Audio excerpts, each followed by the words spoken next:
Bienvenue à vous, chers téléspectateurs. Berthaud Dorsey et Lise Kittel sont sanctionnés par le Canada pour corruption et complicité avec les gangs armés. Le Premier ministre Ariel Henry a reçu lundi en sa résidence officielle à Musso les membres du corps diplomatique et des organisations internationales dans le cadre des échanges de vœux traditionnels de fin d'année du Nouvel An.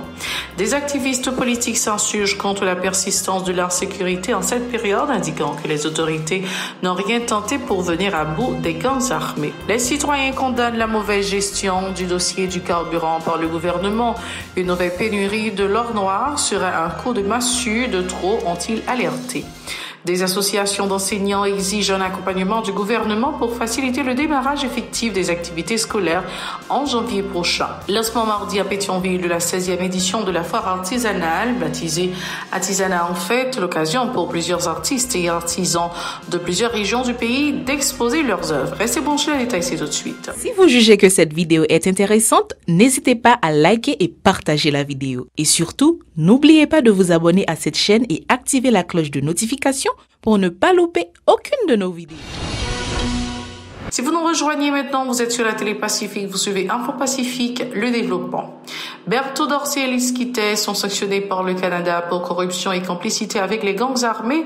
Ils occupaient respectivement les portefeuilles de la justice et de la sécurité publique et de l'intérieur et des collectivités territoriales sous l'actuel gouvernement d'Ariel Henry. On se le rappelle, le Canada et les États-Unis ont déjà sanctionné plusieurs personnalités politiques et des hommes armés pour financement des gangs criminels, corruption et trafic de drogue. Tout récemment, le gouvernement suisse s'est mis au diapason en annonçant l'adoption des sanctions contre les chefs des gangs opérant en Haïti. Le Premier ministre Ariel Henry a reçu lundi en sa résidence officielle à Musso les membres du corps diplomatique et des organisations internationales dans le cadre des échanges de vœux traditionnels de fin d'année du Nouvel An. Le chef du gouvernement dit reconnaître les difficultés de l'heure, notamment ponctuées par la crise socio-économique aiguë. La majorité des citoyens se trouvent enfoncés dans l'extrême précarité. Ariel Henry s'en prend aux facteurs de troubles dans le pays, sans les citer nommément. On écoute ses propos recueillis par Hirsch Rézy, les mots de légende. Je vous remercie de votre présence ici pour notre traditionnelle présentation de vœux à l'occasion des fêtes de fin d'année. Certains membres du corps diplomatique sont venus me voir la semaine dernière parce qu'ils devaient partir. C'est toujours avec un immense plaisir que je vous accueille en ces lieux. Permettez-moi de vous dire que c'est avec un pincement au cœur que je me suis souvenu des souhaits que j'ai formulés ici même l'an dernier pour cette année 2022 qui s'achève. Franchement, j'espérais qu'elle soit meilleure que la précédente. J'espérais que la sagesse de mes compatriotes, leur amour pour notre patrie commune, leur compréhension de la gravité de la situation sociale, économique et sécuritaire auraient permis le rassemblement sans faille des femmes et des hommes de bonne volonté pour présenter un front uni contre les adversités que vit notre pays. Mais, hélas, force est de constater que si le ciel nous a fait grâce des catastrophes naturelles, l'année qui s'achève nous a amené son lot de turbulences causées par les hommes. Je n'ai pas m'étendre sur le sujet ni vous assommer avec un inventaire de cas de kidnapping, des meurtres, des blocages de routes empêchant la libre circulation des hommes et des biens. Tout ceci dans un contexte de récession économique, d'inflation galopante et de difficultés pour nous à vivre au quotidien. Plus loin, Ariel Henry a confirmé le déploiement sous peu d'une force internationale dans le pays en vue du renforcement de la police nationale dans le cadre de la traque aux gangs armés. Il a aussi évoqué les sanctions imposées aux supporters des gangs criminels sans indiquer quel suivi le gouvernement entend donner au dossier de ces personnalités incriminées. Je devais, à la vérité, de dire sans langue de bois ce qui n'a pas été au cours de l'année écoulée. Mais je suis par nature un lutteur et un optimiste, un patriote et un démocrate, qui croit toujours qu'en dépit des difficultés qui peuvent paraître insurmontables, nous devons continuer à nous unir pour sortir Haïti de cette crise interminable. C'est pour cela qu'avec le gouvernement que j'ai l'honneur de diriger, nous avons pu conjuguer tous nos efforts pour éviter le pire voulu ou souhaité par certains. Au prix de lourds sacrifices, nous avons mobilisé des fonds pour doter la police nationale d'équipements indispensables pour effectuer sa difficile mission, même si des difficultés de livraison des matériels ont limité considérablement sa capacité d'intervention. Nous avons sollicité l'assistance d'une force spécialisée pour accompagner la PNH en vue de rétablir l'ordre sur l'ensemble du territoire et de faire régner la loi. Je saisis l'occasion pour remercier le secrétaire général des Nations Unies pour avoir relayé notre demande auprès des membres du Conseil de sécurité. Nous espérons que dans un avenir proche, cette force multinationale d'appui à la PNH pourrait être à pied d'œuvre. Nous apprécions le support de la communauté internationale qui a démontré son engagement à nos côtés dans la recherche d'une solution durable à la crise, en prenant l'initiative de sanctionner ceux qui soutiennent les gangs armés et alimentent les trafics illicites de toutes sortes. Par ailleurs, Ariel Henry affirme que 2023 sera une année électorale. Les futurs élus prendront les rênes du pays, ce qui permettra le retour à l'ordre constitutionnel, espère le chef de la primature. Pour lui, des femmes et des hommes animés de la conscience patriotique devront intégrer le processus électoral, selon Dr Henry. On l'écoute. Si nous voulons permettre aux acteurs politiques et de la société civile de faire campagne en toute liberté, sans avoir à craindre pour leur vie et celle de leurs militants. J'insiste sur ce point parce que nous avons la volonté, la ferme détermination de faire de l'année 2023 l'année des élections qui nous permettront de remettre sur pied nos institutions démocratiques et de rendre la direction des affaires du pays à des élus librement choisis par le peuple haïtien dans le cadre d'élections transparentes et inclusives. Mesdames, Messieurs, je vous prends à témoin pour lancer un ultime appel à celles et ceux qui croient dans les valeurs démocratiques à se joindre à ce compromis national qui nous conduira vers un transfert apaisé du pouvoir à des élus. Certains me reprochent d'avoir perdu trop de temps à chercher un compromis. Mais je continue de croire que c'était la bonne formule, parce que c'est dans l'unité que la famille haïtienne a réalisé des prouesses dans le passé. Et c'est dans l'unité qu'elle triomphera dans cette crise et s'offrira des perspectives de stabilité, de prospérité et de bonheur dans une Haïti pacifiée, une Haïti prospère, une Haïti à nouveau fière. Aujourd'hui, nous n'allons pas nous contenter de prendre de bonnes résolutions pour l'année prochaine. Nous allons avancer maintenant avec les femmes et les hommes de bonne volonté qui le souhaitent et prendre les dispositions qui apporteront la preuve de notre détermination à tout mettre en œuvre pour revenir dans les meilleurs délais à un fonctionnement normal de nos institutions démocratiques. S'exprimant au nom de ses pairs, l'ambassadeur de l'Argentine accrédité en Haïti, César Alberto Faes, a aussi admis que les embûches se sont accumulées tout le long de l'année 2022. Il a renouvelé l'engagement de la communauté internationale d'être au chevet d'Haïti en vue d'arriver à surmonter ces déboires. C'est propos toujours au micro de Hirsch Résil, les mots de les gens. En coordination avec les gouvernements pour atténuer et améliorer la situation des personnes touchées par la crise. Pour autant, il y a une dimension qu'il me semble important de souligner, et cette dimension humaine impacte sur la majorité de la population et sur nous-mêmes à travers nos communautés de résidentes, les personnels haïtiens qui travaillent dans les ambassades et les fonctionnaires des ambassades, des organisations internationales et des organisations non gouvernementales accréditées en Haïti. Nous avons tous été touchés par l'augmentation des problèmes de sécurité au cours de l'année écoulée.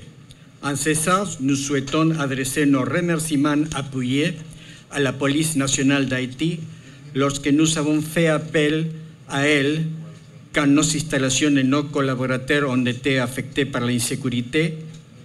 Je voudrais aussi m'adresser aux ambassades et aux membres du corps diplomatique pour leur solidarité lorsque notre fonctionnement a été affecté à chacune de ces crises.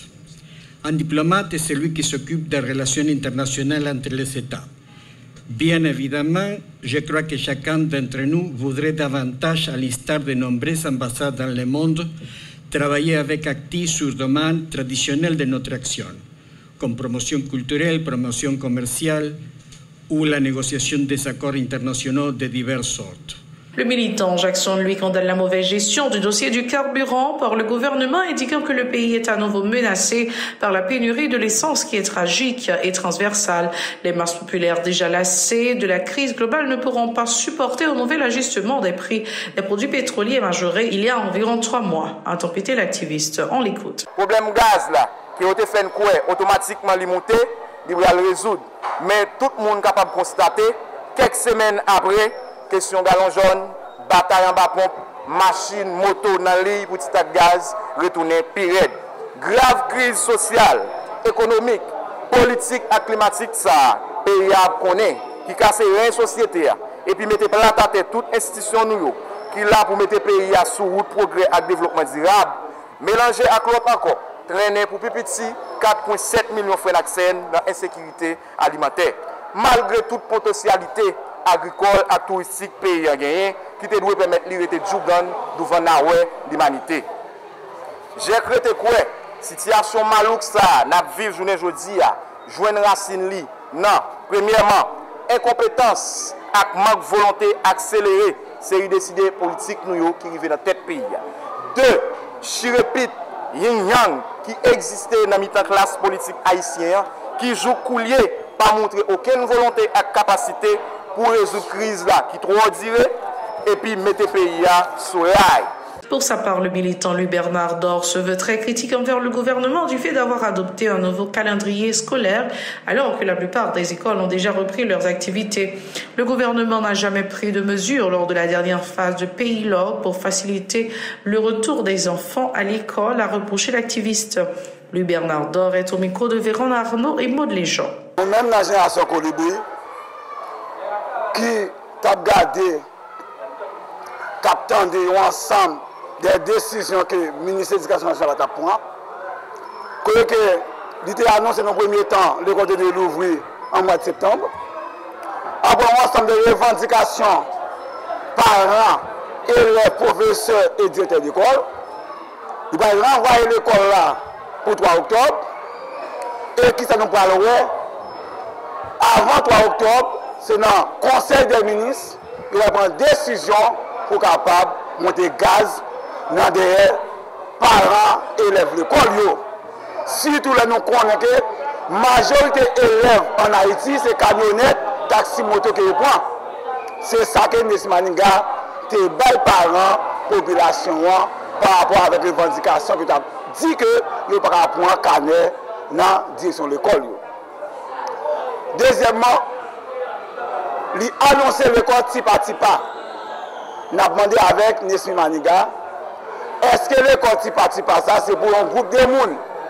Parce que l'on constaté dans le quartier défavorisé que bandits fait parents, élèves, l'école va pas fonctionner.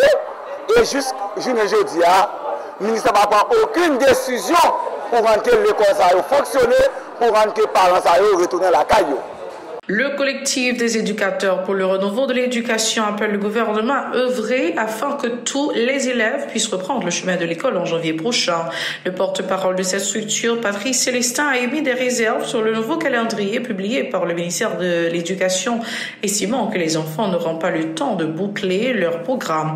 Il a aussi mis en doute les statistiques des autorités sur le fonctionnement des écoles. Ils sont encore très peu d'élèves à se rendre à l'école, selon le professeur Célestin. Il est au micro de Chilov Semexi et Maud Léjean. Nous-mêmes, au niveau des serrés, nous avons toujours dit nous prôner engagement pour qu'il y ait une rentrée de classe inclusive, côté pour toute majorité à aller à l'école, si tout le monde qui est dans le quartier défavorisé.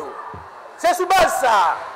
Nous avons dit ministre Nessim Maninga, il faut qu'il multiplie les efforts, il faut qu'il converge tout effort possible pour permettre que date 3 janvier, qui c'est date, je dis qui officielle pour réouverture des classes là, et je dis on a pris un calendrier scolaire, il reflète grande majorité, c'est-à-dire l'école là a ouvert 3 janvier officiellement. Mais tout, on a dit que plus c'est fort que fait, l'on regarde dans le calendrier scolaire, il y a environ 143 jours de classe, qui est nettement inférieur à 200 jours de classe en moyenne, standard international qui est supposé gagner. Mais quand même, nous dit ministre, il était supposé prendre jour samedi, il était supposé augmenter dans le jour de classe pour permettre aux gens, au moins, même si on n'a pas 200 jours de classe, mais au moins, il y a 190, il y a 195 jours de classe. Mais quand même, nous avons dit l'État, ça qui est important aujourd'hui, là, il clair et net. Études statistiques qui ont mis dehors, quand on dit qu'il y a environ 70% de gens qui sont à l'école là, nous avons dit c'est faux et archi faux. Nous avons dit ministère, là, ils font études sous quantité d'établissements scolaires qui ouvrent porte, il n'est pas valable pour quantité de gens qui à l'école. La 6e édition de la foire artisanale baptisée Artisan en fait a été lancée mardi à Pétionville, l'occasion pour plusieurs artistes et artisans de plusieurs régions du pays d'exposer leurs œuvres, une initiative dont se sont félicités plusieurs participants, indiquant qu'elle pourra favoriser la promotion de la production locale. Écoutons-les au micro de Yasmine Sano-Extraveski des Rabots. Parce que nous avons fait une situation qui a touché plusieurs policiers, donc à faire lockdown, on continue de nationalité parce qu'on a dit par exemple que on a dit par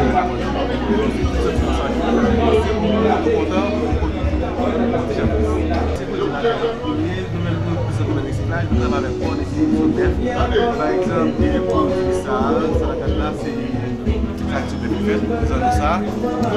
c'est les obèves, mais ça a plus force école. Mais il y a plastique tout, c'est la même chose, ça travaille plastique, il faut travailler pour bon, c'est toujours à Campil qui est content et à Campil fierté tout. Parce que l'artisanat, en fait, non seulement il mettait cœur content dans chaque monde qui l'a, et ensuite il mettait œuvre chaque grain ici en valeur. C'est ma badou création. C'est des sacs à main que nous réalisons dans l'atelier. Bon, il y a des matériels que nous jouons en Haïti, par exemple comme bœuf et puis l'autre matériel encore. Mais quand ça tout, il y a l'autre bagaille nous utiliser tant que tissu, nous commandons à l'étranger. On a participé dans l'artisanat en fait avec un sentiment de joie parce que nous n'avons pas vraiment de grand espoir dès le début, j'en ai commencé. Donc c'est récemment ils ont planifié l'artisanat en fait, ça rend nous vraiment contents parce que nous avons une chance, nous-mêmes en tant que femmes, nous sommes capables d'exposer les produits que nous gagnons dans la société. Aujourd'hui, la caisse a regardé sur la blanc, il faut que je me rappelle que nous-mêmes nous exposons dans Ramsa. Ramsa, c'est le rassemblement Madame Sarah d'Haïti. Donc, nous valorisons les produits nationaux, c'est Madame Sarah. Aujourd'hui, ça, on a cherché, nous venons, nous transformer en boisson pour nous pas public. Donc, on a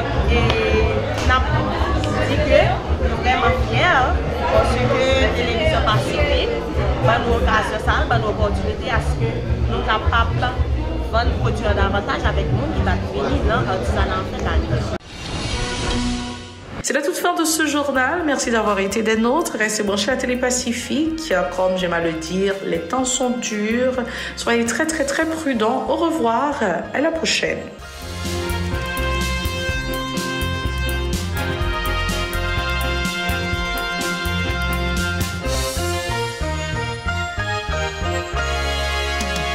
Si vous jugez que cette vidéo est intéressante, n'hésitez pas à liker et partager la vidéo. Et surtout, n'oubliez pas de vous abonner à cette chaîne et activer la cloche de notification pour ne pas louper aucune de nos vidéos.